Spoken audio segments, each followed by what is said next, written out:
वक्त के अधिनियम के तहत नहीं दी। जैसे फिल्मों में गुंडे हुआ करते थे, जिस औरत पर हाथ रखती वो औरत उनकी हो गई। कुरान पढ़ते हैं मौलाना है, कुरान पढ़ते हैं मौलाना है। अरे कुरान मैं पढ़ता हूँ, तुम तो मुसलमान हो, बचपन से पढ़ते हो ना। मैं पढ़ूं और बताऊं कुरान में क्या लिखा है। बीजेपी के राज्यसभा सांसद डॉक्टर राधा मोहन दास अग्रवाल ने वक्फ बिल पर चर्चा के दौरान वक्फ बोर्ड की तुलना पुरानी फिल्मों के गुंडों से कर दी। उन्होंने कहा, जिस तरह से फिल्मों में गुंडे जिस औरत पर हाथ रख देते थे वह उनकी हो जाती थी, उसी तरह ये जिस ज़मीन पर हाथ रख देते थे वह ज़मीन भी इनकी हो जाती थी। वक्फ बाई यूज़र इनका बड़ा हथियार था। किसी भी ज़मीन पर कुछ दिन नमाज क्या पढ़ ली, वक्फ बाई यूज़र वो ज़मीन वक्फ बोर्ड की हो गई। तमिलनाडु में 1500 साल पुराना मंदिर भी वक्फ प्रॉपर्टी घोषित कर दिया गया। हमने जब मौलाना से पूछा कि ये बताओ कुरान में कहाँ लिखा है, किस हदीस में लिखा है कि जो संपत्ति किसी ने दान की ही नहीं वह आपकी हो गई, इसका कोई जवाब किसी के पास नहीं था। ओवैसी साहब उस सदन में बैठते हैं, वह मेरा नाम मौलाना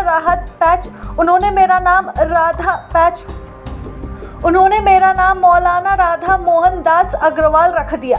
उन्होंने कर्नाटक में वक्फ की संपत्तियों पर कब्जा करने वाले नेताओं के नाम की लिस्ट पढ़ी और कहा कि ये रिपोर्ट जेपीसी के टेबल पर हुई थी।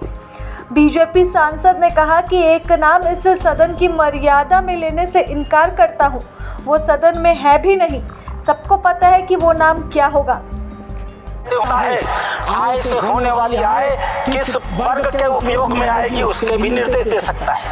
What is this Waqf by user? किसने आपको संपत्ति दी? किसने आपको संपत्ति दान की?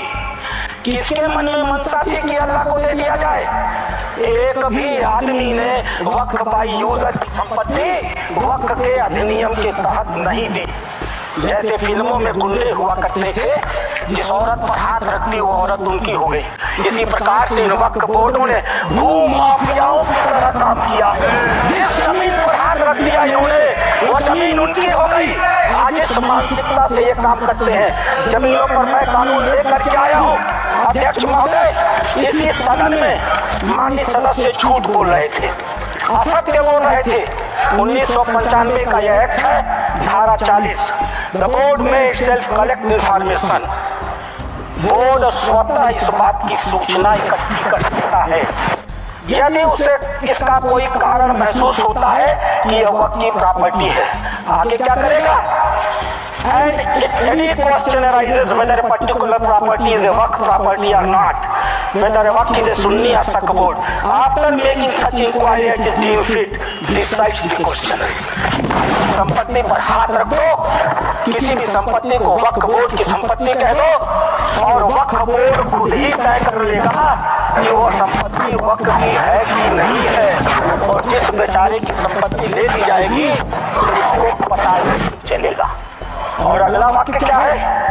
The decision of the board on the question under section 1 said unless revoked by tribunal shall be final। Tribunal ने अगर उस निर्णय को बदला नहीं तो वह डिसीजन फाइनल होगा। और उसी एक्ट का दूसरा हिस्सा है, अध्यक्ष महोदय, no appeal shall lie against any decision or order whether interim or otherwise given or made by tribunal। Tribunal के द्वारा कोई भी आदेश जो दिया गया होगा उसके खिलाफ किसी प्रकार की अपील नहीं होगी। एक अपार्टमेंट में कोई परिवार चला जाए, किराए पर मकान ले ले, और ऐसी घटना हुई है अपार्टमेंट में, किराए पर मकान ले ले, अपने 4 मित्रों को बुला ले और नमाज पढ़ ले। 5वें दिन वो कह देगा हमने इस स्थान पर नमाज पढ़ी है, ये वक्फ बाय यूजर है, अब इसे वक्फ घोषित कर दो। और घोषित हो गई।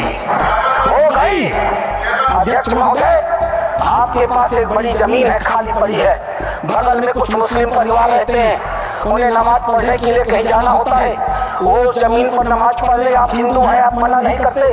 5 दिन 7 दिन नमाज पढ़ने के बाद वो लिख के दे देंगे कि हम लोग इस जमीन पर नमाज पढ़ते थे, अब यह वक्फ बाय यूजर हो गई, अब इस जमीन पर किसी का कोई अधिकार नहीं रहेगा। माननीय संसदीय कार्य मंत्री उल्लेख कर रहे थे उस घटना का, तमिलनाडु की घटना का उल्लेख कर रहे थे। क्या हुआ तमिलनाडु में? एक रामचंद्रन नाम का आदमी अध्यक्ष महोदय, वह व्यक्ति अपनी लड़की की शादी के लिए अपनी जमीन बेचना चाहता था। वो जमीन बेचने के लिए जब रजिस्ट्रार के घर गया, ऑफिस में गया, तो पता चला कि वो जमीन उसके नाम पर ही नहीं है, वो जमीन वक्फ को दे दी गई। जब हल्ला मचा, गांव के लोग रजिस्ट्रार ऑफिस में गए, तो पता चला कि उन दोनों गांवों की सारी जमीन वक्फ को दे दी गई। 1500 साल पुराना मंदिर भी वक्फ के हवाले कर दिया गया। यह होता है इन लोगों का वक्फबाजी। और आश्चर्य होता है, इन्होंने ये बैठाया गया। आश्चर्य होता है, मैं भी जेपीसी का मेंबर हूँ, ये भी जेपीसी का मेंबर है, ये गवाह है इस बात के। मैं लगातार जेपीसी में जितने भी विटनेस आते रहे, इनके बड़े बड़े धार्मिक मतावलंबी, मैं उनसे कुरान को कोट करके कहता रहा। मैं कुरान पढ़ता हूँ, कोई बुराई नहीं है किसी धर्म को पढ़ने में। मैंने कुरान को कोट करके कहा कि मौलवी साहब ये तो बताओ कि इस कुरान में या किस हदीस में यह लिखा है कि अगर हमने कोई संपत्ति दान नहीं की तो तुम उसको वक्फ यूजर मालिकाना मान लोगे। किसी के पास एक भी मेरे सवाल का जवाब नहीं था। इन लोगों ने क्या किया मालूम है? वो जो वैसी साहब वहाँ बैठते हैं ना, उन्होंने मेरा नाम रख दिया मौलाना डॉक्टर राधा मोहन अग्रवाल। अब इससे बड़ी मेरी जीत क्या हो सकती है?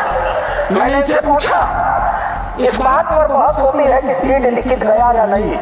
मैंने इनसे कहा, जब हजरत मोहम्मद साहब ने अपने आयतों में लिखा है, 3 आयतें हैं, 4, आप चाहिएगा तो मैं पेश करूँ। 4 आयतें हैं जहाँ हजरत मोहम्मद साहब कहते हैं, एक भी पैसा अगर किसी को दो तो उसको लिखो, उसका उदाहरण दो, उसका विटनेस बनाओ, ताकि ताकीद रहे कि कल तुम्हारे देने को कोई चुनौती न दे पाए। एक भी पैसा दो तो लिखित दो। और तुम कहते हो कि तुम्हारे पास ये सारी संपत्तियां हैं जिसका कोई लिखित रिकॉर्ड नहीं है, फिर भी वक्फ है। मेरे एक भी सवाल का जवाब, मैं उस कमेटी की बातों को बोलता नहीं, लेकिन चूंकि इन्होंने कमेटी का उल्लेख कर दिया इसलिए मैं एक्सपोज कर रहा हूँ। मेरे एक भी प्रश्न का जवाब ये लोग नहीं दे पाए। खाली मुझे कहते थे कुरान पढ़ते हैं मौलाना है, कुरान पढ़ते हैं मौलाना है। अरे कुरान मैं पढ़ता हूँ, तुम तो मुसलमान हो, बचपन से पढ़ते हो ना। मैं पढ़ूं और बताऊं कुरान में क्या लिखा है? मार हो जाएगी मार। ये हिंदू की मलमत साहब है जो कुरान पढ़ के तुम्हें बताता नहीं है। अध्यक्ष महोदय, दूसरी चीज, प्रभातखबर.com, विश्वास वही, रफ्तार नहीं।